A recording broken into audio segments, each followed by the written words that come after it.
everybody. Can you hear me? Great. Thank you so much for being here. I will tell you that I am so excited about this topic. I don't know about you, but I have some people in my life who always seem like they are in constant hot water. And there's some people who seem to get away from trouble scot-free. And I've been wondering about this question as it specifically relates to security. Why is it that some individuals simply seem to be riskier than others? Are there factors that go into it? And historically speaking, as an organization and as a security industry, we say, well, employees are weakest links. Some people are just dumber, right? And then move on. And I don't feel like that's a good enough answer. So I am excited to show you about the research that I've pulled together for this presentation and help answer this question in a little bit more detail. Let me just quickly make sure the slides are working.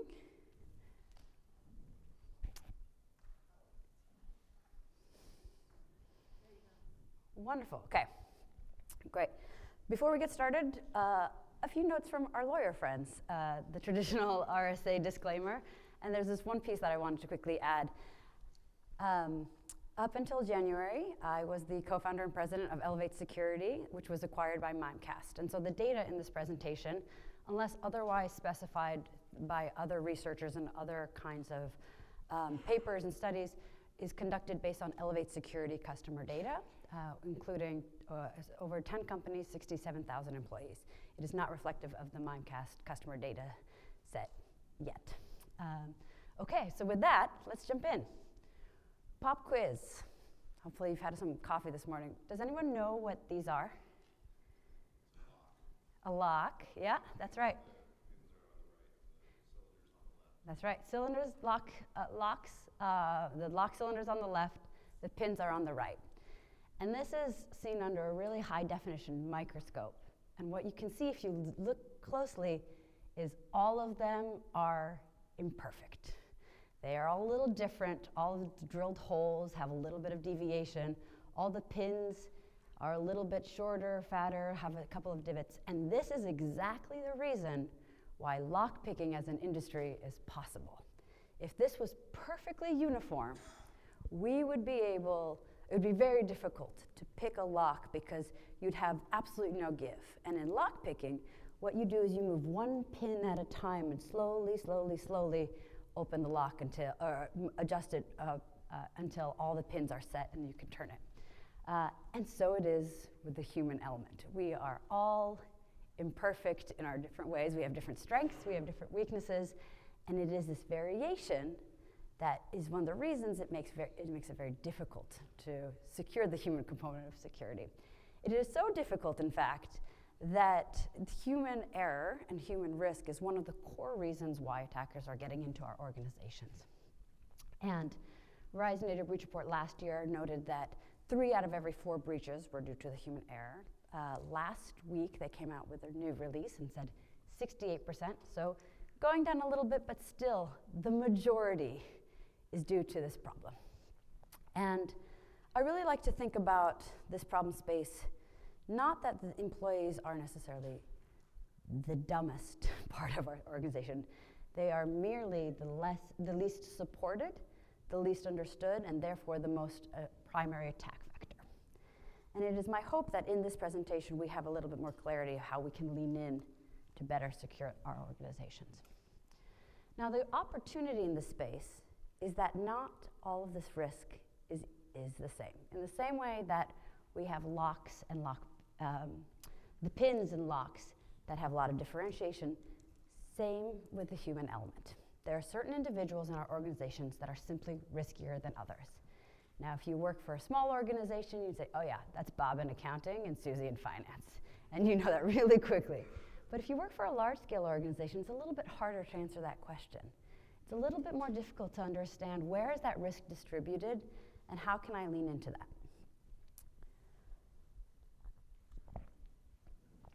I've been using the word risky a couple of times already, and I wanted to define it so we're all on the same page here. When I say an employee or a user in our organization is more risky, I mean that they are more vulnerable to being successfully attacked. And I think it's worth unpacking that in 2 more details. What makes someone vulnerable to an attack? Well, first, how frequently are they being attacked, right? Are they actually getting phishing attacks, malware attacks being sent to them? It actually doesn't matter if someone has really terrible security common sense if they never ever get attacked, right? There's no opportunity to exploit that. The second piece is how likely are they to fall for that attack? How likely are they to click on a phishing link? How likely are they to browse to a site that is compromised, to download malware, right? So if I am getting attacked far more frequently, it is really important that I make good security decisions. If I make really terrible security decisions all the time, but no one attacks me, again, that's less relevant. So if we are able to understand who is more vulnerable in our organizations based on these two factors, we have a unique opportunity to lean in and understand how we can best protect individuals who are simply riskier, who are more likely to be one of the ways an attacker gets onto our organization. And so it is my hope by looking at some of these factors, we'll be able to understand how we can go back to our organizations and look at these components to lean in. So I have two profiles for you, and I would love for you to take a mental bet as to which of these factors in Alice's resume and Bob's resume are going to be the most impactful in judging whether or not they are going to be a vulnerable member of our organizations. In fact, I'd love to maybe hear some bets out loud. Does anyone want to yell out and say whether or not there's a particular factor on here that is going to be more impactful? I see a hand raised. 2,000 unread emails. Clicks on simulated phishing, yeah, maybe. Mm-hmm. Training. I'm actually going to go the opposite to zero written inbox. Yeah. Okay. So place your mental bets, and we're going to unpack these in details, and we'll see what's right here at the end. So the first section I want to start at is getting attacked. Who in our organizations are getting attacked? All right, first question. We have manager populations and IC populations, which is how we broke this down. What percentage of managers do you think get at least one phishing attack every month? If you think it is more than 50%, raise your hand. Majority room, okay. How about IC, an individual contributor? Who thinks that individual contributors in our organization, more than 50% of individual contributors get at least one phishing email? Less. So what we've seen is that 75% of managers in an organization get at least one phishing email every month. And just under half, 45% of individual contributors get at least one phishing email attacked. All right, so right now we have this population of people who are being attacked by attackers, by phishing emails. The next question we wanted to see in the data set was, of the people who are getting attacked, how frequently are they getting attacked? So my next question for you is, on average, if you are a manager that is in the crosshairs of an attacker, how many phishing attacks do you think you're getting? Do you think you're getting 5 or more? Raise your hand if you think it's 5 or more, or 5 or less, or less than 5. Okay, 5 or more, raise your hand. Okay, feels like we're split here. So amazingly, if you're a manager who's getting attacked, you're getting about 14 emails every month on, again, this is the median.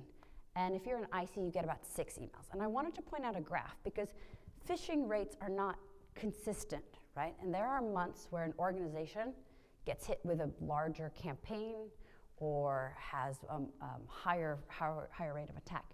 The orange line, the top line, is the manager line, if you're a manager. The blue line is an IC. So you can see that pretty consistently, even if you're getting a part of the same attack, ICs are getting far less phishing emails than a manager is. Okay. One of the reasons that this is happening is because obviously I don't have a crystal ball and I can't tell you, nor do I have a network of black hat hackers that I got to interview for this, but Logically, it makes a lot of sense that as a manager, you have a role that is a lot more public-facing, whether or not it's because you work with vendors or external third parties. You are also in a position with a lot more access and potential access to sensitive information. And it's also, and we'll more on this later, you have a chance to be doing more context switching, right? From managing employees to different kinds of work, right? So it's a little bit harder to potentially detect phishing attacks, as we're going to talk about later. And we see this in this particular group as managers or executives being part of targeted campaigns, as Microsoft recently experienced at the start of this year. How about geography? Are employees in the US attacked more or less than employees in India? So if you think that employees in India are attacked more, raise your hand. All right, wow, that's unanimous. Everyone thinks everyone in the United States is attacked more. So of the organizations that we looked at, and not everyone had global populations, but we saw that US ranks as consistently the highest attacked population. France, India, and Canada tend to be the lowest.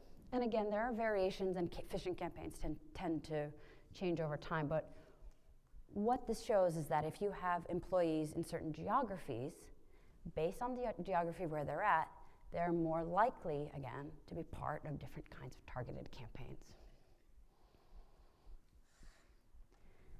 New hire or tenured employees. Okay, so if you think employees who are relatively new to the company, we'll say a year or less, get attacked more than tenured employees, please raise your hand. Okay, so it looks like about a quarter of the room thinks about new hire employees are more attacked. So this is one of my favorite findings in this whole presentation. What you see on this graph here is tenure going up by every 6 months. And what we see is this very clear pattern that every year you are with an organization, your phishing attack rate goes up. And every 3 years or so, it about doubles, is what the rate looks like. So a new hire might get 1 or 2 phishing emails if you're in the crosshairs. If you are in the organization for 10 years, right, you're getting about 15 a month, right? And when you think about it, it actually does make sense. Your emails are getting out into the world. You're giving out business cards at conferences. You're adding your email to the end of presentations. It's getting leaked in the world. So I was talking to a CISO recently about how they might use this data. And he told me a really interesting program that they had for people who were more frequently attacked, executives, people with higher access. They actually went onto sites like Delete My Info, I'm not sure if that's the exact URL, and paid for extra services to have those email addresses scrubbed from services like ZoomInfo and InfoDepot and all those who make a living by sharing your employees' email addresses to the world. So when we think about the fact that yes, email addresses of tenured employees are more broadcasted, there's also ways that we can match that risk and appropriately lean in and delete and try to scrub those. Obviously, you can't do that for an entire organization, but you can do it for maybe your more critical employees.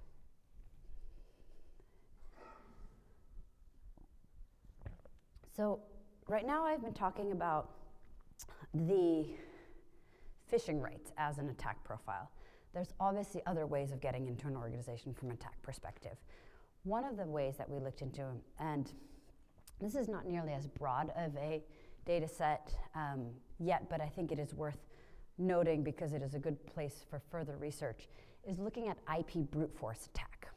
Are there individuals in an organization that attackers are trying specifically to get into a particular account? So what I wanted to show you here is data that we had from one particular organization that had 7,000 employees. And we wanted to see which of the email accounts and employee accounts were actually getting attacked more. And most people in the organization, you can see by type of role and department head. It's a little bit small for the people in the back, but senior sales leadership, business manager, business finance tend to be pretty low. And then all of a sudden on the right-hand side, it spikes up to 2,000 IP brute force attempts, right? So what we're seeing is a bot that is dedicated to trying to log into these kind of accounts. And those two accounts are particularly related to two profiles: business or someone in finance, an individual contributor, and senior IT and engineering leadership. Again, intuitively it makes sense, but what I wanted to point out here is you can actually see different ways in your organization who is being targeted and in what kind of method. So looking at failed IP login attempts, right? You're gonna see who is in the crosshairs of attackers a lot more often.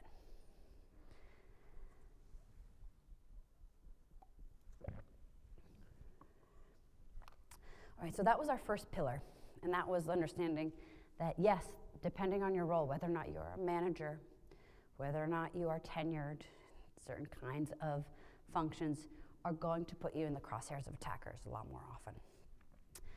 This section is about getting compromised. Who is more likely in an organization to fall for one of these attacks? There are a lot of factors, as we saw in the resumes of Alice and Bob, that we're going to go through. So please be patient with me on this journey as we cover a lot of different demographics, social factors, education factors, because I really want to be able to expose you to all of the things that we can and should be considering as to what goes into a risk profile of an employee. The first one is cognitive workload. I was talking to a CISO who made it a personal mission to talk to every repeat offender in the organizations he worked for. And over a series of time, he talked to about 200 of them. And these are people who are repeat clickers on actual phishing attacks. And he sat across from them and he said, "Can you explain to me what's going on?" And they're like, "Oh, no, I totally understand. Like, you hover over the links and you see if it's an unknown sender, and you make sure that it's not asking for any urgency." And all the pieces of training that he wanted them to know, they were able to regurgitate back to him what it is that he wanted them to know. And I said, "Well, yes, that's right. So then why are you clicking on links?" I said, "Oh my God, I am so busy. I am so swamped.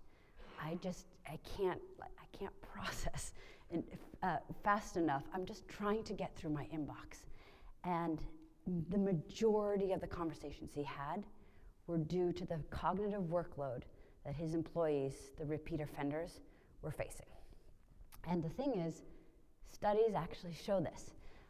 There's two studies done, one in 2019 and one in 2021, that actually showed that the amount of workload that an individual has directly correlates to their impact security mistakes that employee is going to make. So workload, meaning how many meetings do they have, how many emails are they getting in their inbox. So this is also total email quantity and email density, right? They've also showed that if you had impending deadlines in your organization, there were also, this one particular study was actually looking in a hospital setting. So things like emergencies coming up, if you're facing that kind of impending deadline, your ability to decipher whether or not a phishing attack was actually malicious or not, or an actual phishing attack, dropped significantly. So much so as actually less than 50, your performance was worse than just pure chance, right? Clicking or not, right? People were clicking on phishing links far more often with sharp deadlines.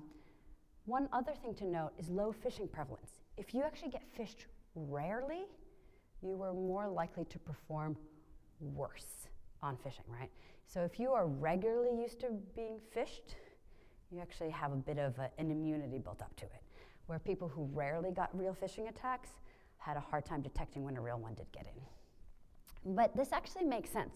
When we think about this from a behavioral science perspective, yes, when we're preoccupied, when we're busy, when we're stressed, we're more likely to behave more carelessly, and we're also incentivized to do shortcuts.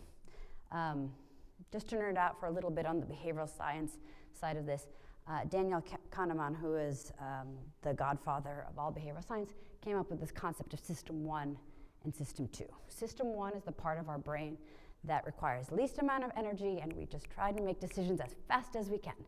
This is where our brain likes to operate because it is the most efficient, and evolutionarily, this is where we make most of our decisions from. This is, what do I want for lunch today, right? System 2 requires a lot more brain capacity. It is rational thinking. It is the part of your brain that decides what college you're going to go to. It is also the part of your brain that you need to critically turn on to determine whether or not an email is a phishing email. So when we are scanning a high-density inbox, we are doing so from a system 1. Do I need to reply to this? How quickly can I get through it? Especially if we have a lot of unread emails and short deadlines ahead of us. System 2 requires an intentional switch to that part, enforcing our brain, and our brain does not want to go there. So again, when we have a lot of external factors like stress and deadlines, especially the employees in our in our organizations that have that kind of work environment, you're going to find much fewer System 2 decision-making skills related to your phishing. This has been showed in a couple of other organizational studies. The Harvard Business Review ran this study in 2022, and they looked at over 300 participants in a 10-day period and asked them to report how well they did in following cybersecurity policies. 67% of them self-reported that they violated at least once a cybersecurity policy knowingly. And when asked why, almost all of them had benign reasons related to getting their job done or personal stressors, right? So family demands, security fears, and really is actually to enable productivity that was hindered by security, right? So this is probably not a big surprise, but to better accomplish my job, to get something that's needed. Only 3% of the respondents actually said that there was some kind of desire to cause harm. I'm surprised. This must have been an anonymous survey because self-reporting of insider threat is a dangerous category. But this is a really interesting area to unpack and not really new to psychology. 1950, two researchers, Sykes and Matza, put together research to understand why people justified risky behaviors, especially as it related to juvenile crimes. And they put together this framework called neutralization techniques.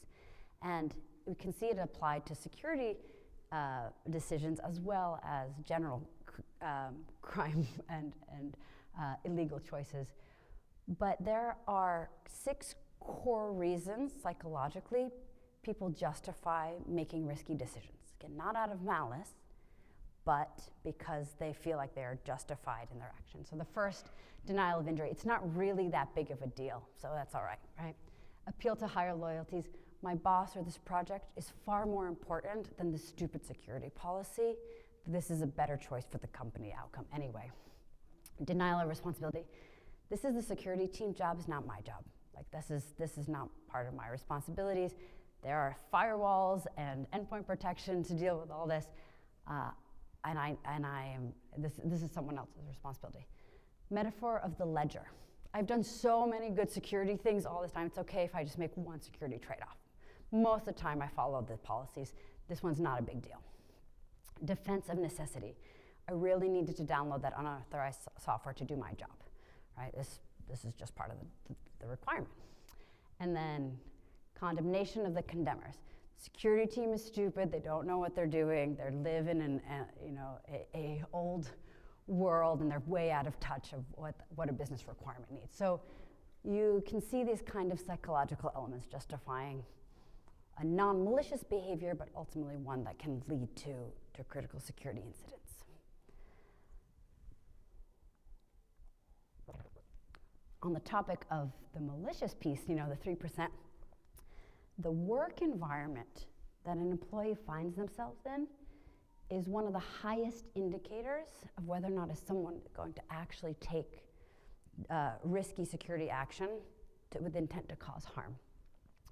Most insiders, with a combination of the neutralization techniques we just talked about, do so because of a work hostility environment. They are passed over for promotion, They are being fired, poor performance reviews. So again, if we're thinking about user risk perspectives, if you have an employee who is in a work environment that they perceive as hostile to them, whether or not it is for the rest of the employee workforce, and they have a prior motivation to cause harm or leaning into neutralization techniques, they are more likely to do malicious harm from a security perspective. Okay, pivoting a little bit here. This talk would not be complete, unfortunately, if we do not talk about gender and age as a function. And I will tell you, I was very reluctant to put this in, but I trust you all as being responsible security professionals and not profiling people in your organization based on this. But the data was solid enough that I felt like it was important to include this. But repeated studies have shown that young women are statistically more likely to fall for phishing attacks and online scams. There have been a lot of studies in this space on both gender and age. And in 2003, there was a meta-analysis done of all of these studies from 2002 to 2014. So a 12-year gap or 12-year range of all of these hundreds of studies. Some of these were poorly conducted, so they threw those out and they found the best, most repeatable, solidified studies done globally. There were 35 studies that made the inclusion on gender and 29 based on age. And of those, they found statistically impactful results that showed that younger women, again, were more likely to fall for phishing and online scams. And this is an interesting finding because I think if you there's a preset bias or notion that maybe folks in our parents' generation might be more likely to fall for people who are less technical savvy, but it's actually really interesting to note that the data doesn't actually correlate to that piece. Okay, how about training? I had someone raise their hand and said, yep, someone who clicks on simulated phishing, someone who completes training, is maybe more so simulated phishing is probably less risky, people complete training. So the main question here is, do people who complete training perform better on real world attacks? And the answer here is it depends. And it depends on what it is you're trying to train people for and the kind of security risks that you're trying to correlate and trying to prevent. If the training is on something that is one-time or narrowly focused on security, it does show a resilience, right? So people who go through training around how to create stronger passwords, how to update a system, how to identify a phish in a simulated environment, they do a great job. They actually perform well on those kinds of risk. But things that are much more complex in nature, things that are ongoing, things that require system to thinking, training does not do a good job. And there has been no consistent and repeatable studies that have demonstrated the efficacies of training in a repeatable way of continuous complex security decision making being improved through security training. We have similarly with my research team at Elevate Security seen this kind of impact on both training and phishing. And so what you're seeing here is the number of security trainings that an employee has received compared to their click rate. And what we've seen in our data is that training is effective up to a certain point. So an employee who gets 3 trainings will actually perform better.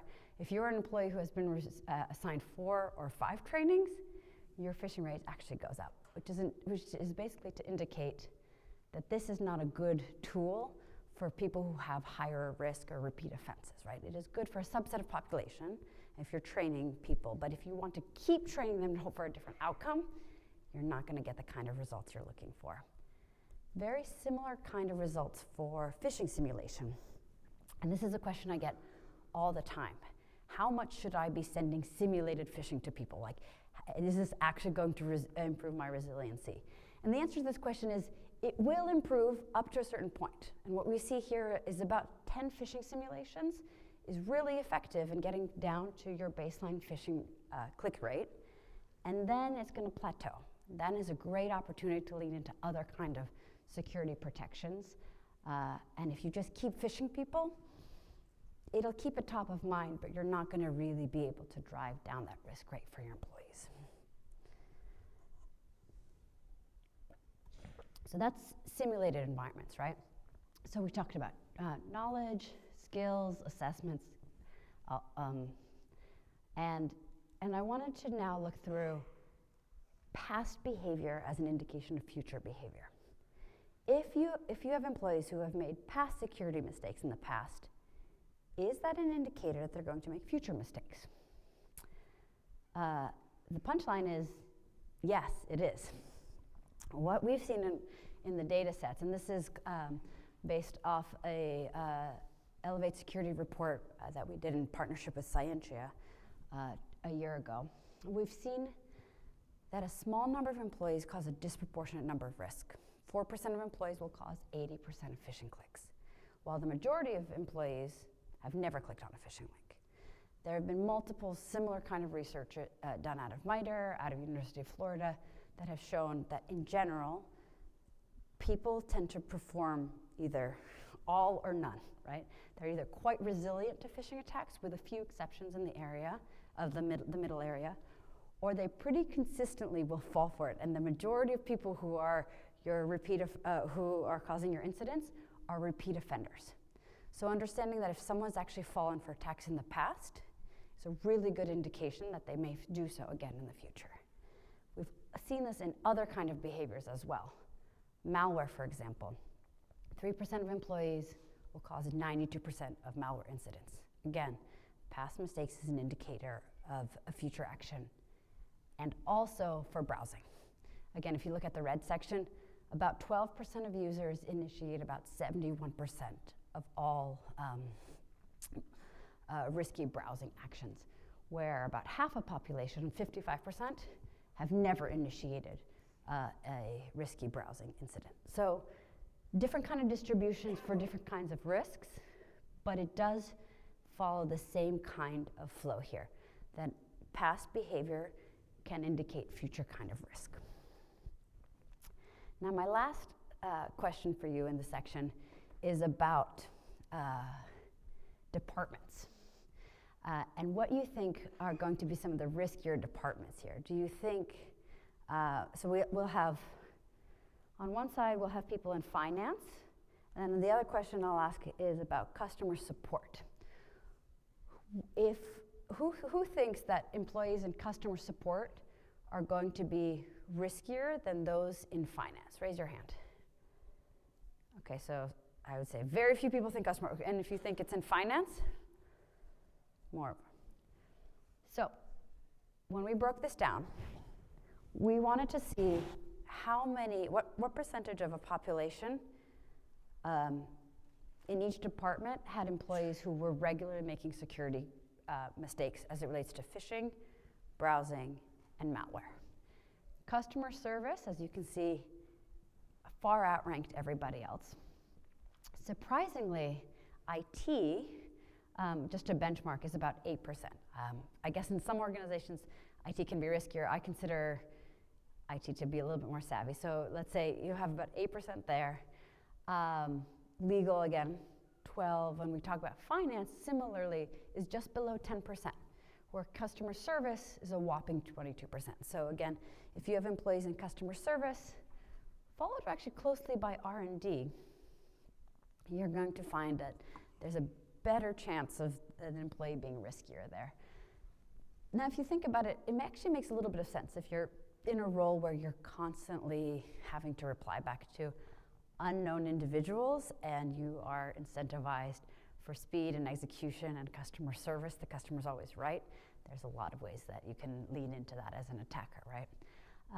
But worth knowing, right? So different departments, not just by the kind of access you have, but the nature of your work can lead to different kinds, can lead to an elevated risk profile. So I wanted to pivot to another topic here, one that I've been finding really fascinating and one that I feel is very unexplored so far in security, which is the element of being a human being in a work environment during the day and what that does to phishing. But I want to start with a story, the story of judges in Israel granting parole. Has anyone heard the story? Has there research? Yeah, there's Hume. So what I want to show you in this graph here is the number of paroles granted by judges as it relates to time of day. And all of these circles you see are breaks, leading to the lunch break at the very end. So at the start of the day, you have very high set of paroles granted. That's what the y-axis shows. And as we get closer to the break, as the judge gets tired and hungry, paroles get granted fewer and fewer and fewer. Break happens, it spikes back up, but it keeps going down to the lunch break where it is nearly zero. So pro tip, if you ever need to be granted parole, start at the start of the day or right after lunch. But what this means is, there are human beings at the other end of all these critical decisions, whether or not it is parole or phishing, right? When we look at it biologically, system 2 thinking, phishing detection requires glucose in our brains, right? If we are hungry, we are less capable of making system 2 capable decisions. And when we take a look at when phishing attacks actually happen, we actually see that they do follow similar kind of time patterns. It's not that when you're hungry, you click on links this isn't broad enough to yet do that. But I do want to indicate that when we did see that phishing in general gets delivered in a couple of key spikes during the day across organizations. But a lot of people click on actual phishing attacks right around 7 p.m., which is fascinating to find. And the people do report earlier in the morning. But all this is to say that this might actually vary in your organization, but understanding that time of day can lead to certain kinds of vulnerabilities. We're going to get to questions at the end there. Okay, so I have one slide to wrap up this section with you all, and I want to put all this together. So we covered a lot of different pieces of different human elements that can either help or hurt an attacker's ability to get us to fall for an attack. This graph comes from a research paper that was just published in December of this last year by the RAND organization. And what they did is they took a look at all of these components that we talked about and then some other ones and mapped it on a scale of reliability and validity. Validity being, can I repeatedly get this information in a way that is ethical and it also is continuous? So for example, if people have personal stressors in their work life, in their personal life, getting divorced, selling a house, death of a family member, yes, that is absolutely going to affect their decision-making skills, but there is no good way, nor should we, as organizations and employers, go into that part of someone's life, right? So that is not a valid collection source. And reliability is the ability for us to be able to consistently get information around this space. So they mapped many of the points we talked about, right? So KSA stands for knowledge, skills, and assessment. Workplace distractions we talked about, and workload. Global threats is whether or not you're being attacked as part of an organizational campaign. Are you in a role like R&D, engineering, customer success, which is access to privileged information? Job titles, role, do you go through simulated phishing? And I found this to be really useful because they plot between these two kind of components, how reliable is this factor and how easily accessible is it to us? To be able to understand that if we're going to look at all of these components of a user risk profile, what should we be looking into? What are things that we can reliably look at for mapping risk per individual? So with my last few minutes with you, I want to pull this all together because I didn't want to just say, hey, did you know there are riskier people in your organization? I wanted to tie this together and actually give you some actionable tools around what you can do with this information. So first, as a note of caution, please do not go profiling your employees. Do not walk out of this and say, Masha said that if you are a senior tenure manager who is a female in the United States, we should fire you, right? Please don't go do that. The intent of this is to say there are data sets beyond what we have been accustomed to in this industry that helps us understand that there are people who are riskier than others. You'll note that of the things that I looked at, not all of them are due to dumb, stupid employee actions. There's a lot of factors about how we show up as employers, how we create non-hostile environments where people get to make really thoughtful, critical decisions.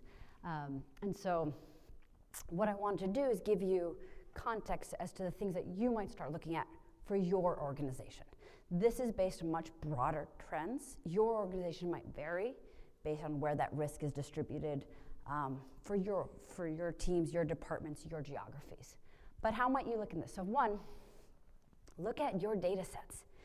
We looked at past history being a really good indication of future history. Understand your email security logs and your endpoint protection logs to see who is clicking on links, who is getting attacked more frequently, who's getting those phishing emails sent to their inboxes. So you can map that appropriately.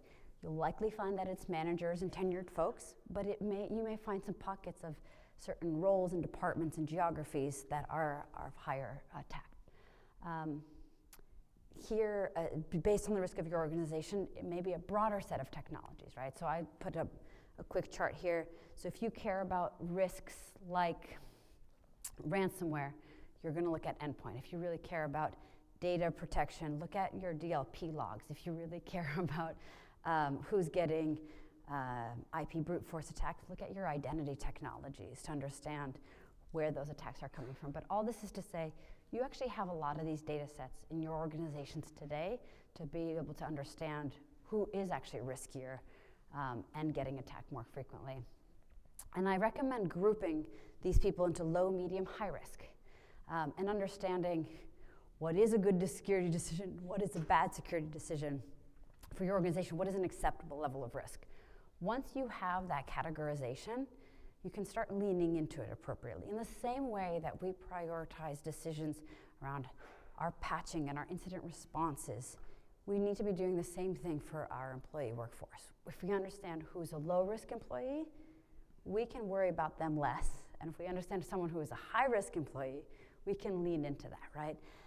Here's a model that is my go-to that I've been thinking about. When I have someone who's low risk, lightweight training, as we talked about, may just be enough.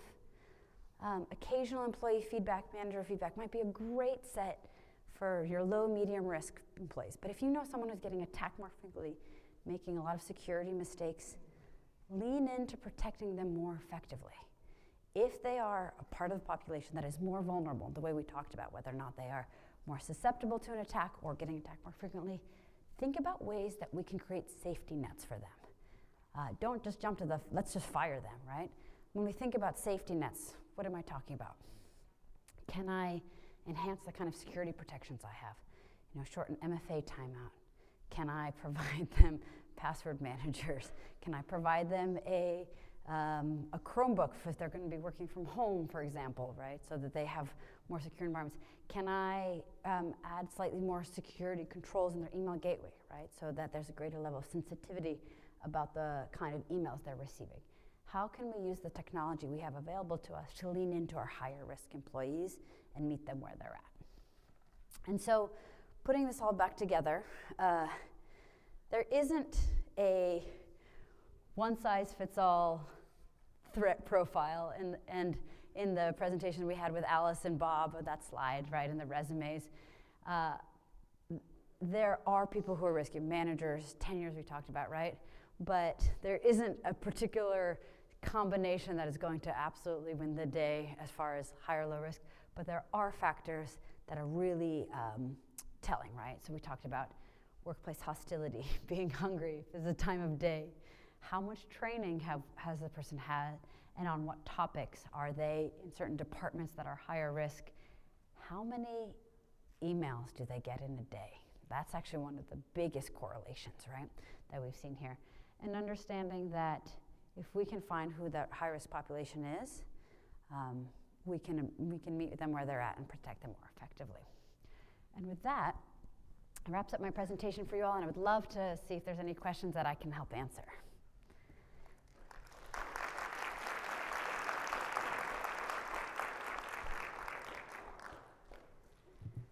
Hi, great talk. Thanks so much. I'm Dom Segola, Archipelago.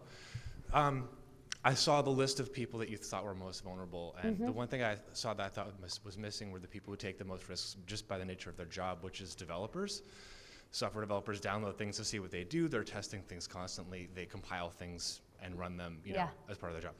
And I was just wondering, what are the strategies that you're aware of that protect developers and kind of give them guardrails, right, to just use the tools they want to use and take the risks they need to take for their job? Yeah, I mean, first of all, I want to move away from the fact of saying all developers are risky, right? I wouldn't say all, but yeah, right. I think it is important to understand that there's certain individuals in a developer organization that are simply going to be riskier based on a lot of other factors. And yes, as we saw, R&D does tend to fall pretty high up on the category.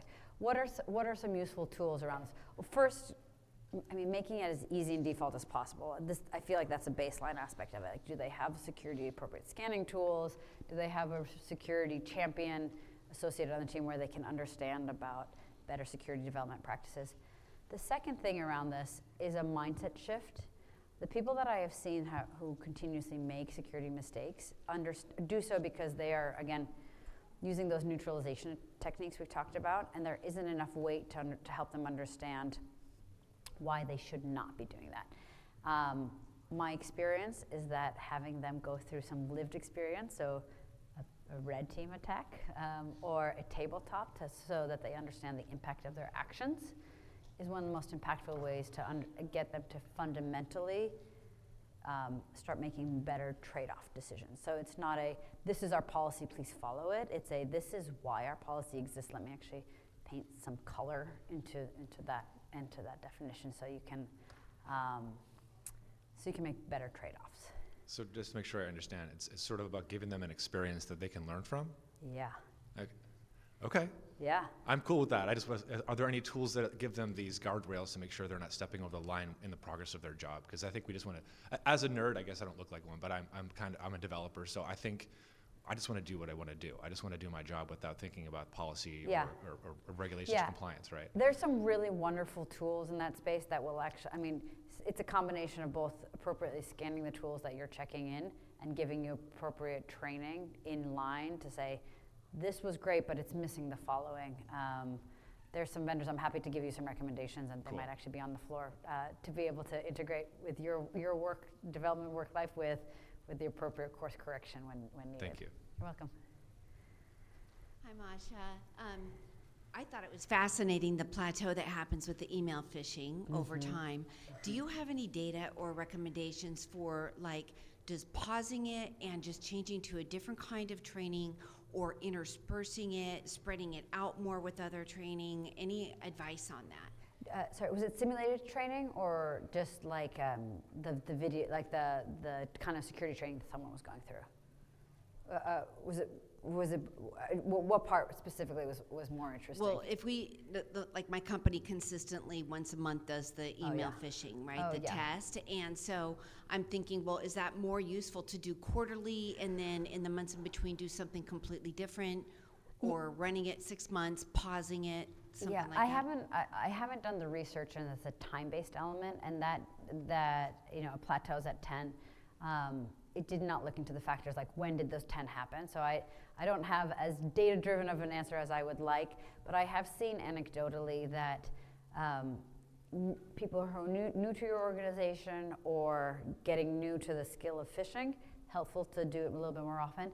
And then it's okay to keep it as a top-of-mind reminder. So quarterly seems great, especially if there are different kinds of phishing attacks coming in. It's a good opportunity to give people that kind of awareness. But use that as, again, not as a way of measuring whether or not someone is good or bad at security decisions. You're using that as an opportunity to give people information about current threats that are happening in the landscape. So you have a different reason to drive the simulated phishing attack, and it's not trying to reduce it to a zero click rate, which is really where I think a lot of people go wrong here. Okay, thank you. Mm-hmm.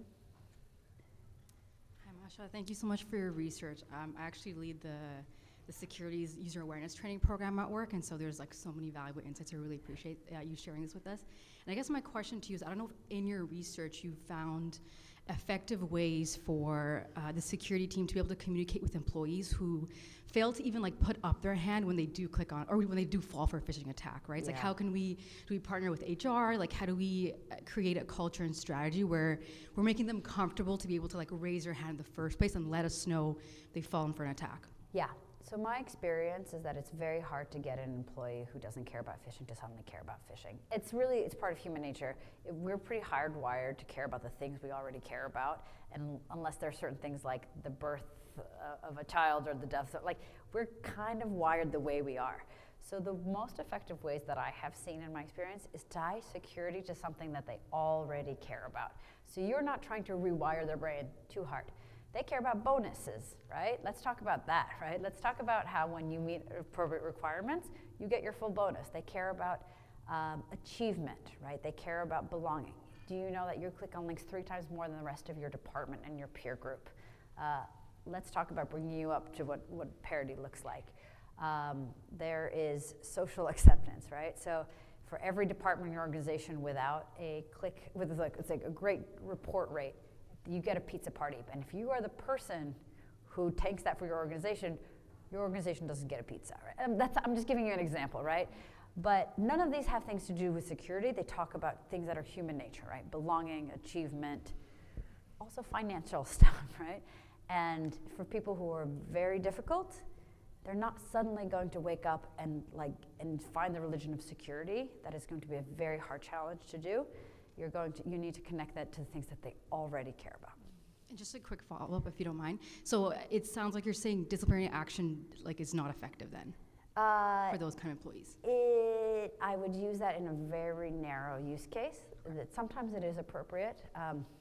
When you find that it is willful negligence, and you can prove that you have given enough resource and course correction, the person still actively goes against it. We saw that in the presentation. 3% of people knowingly act in malicious intent.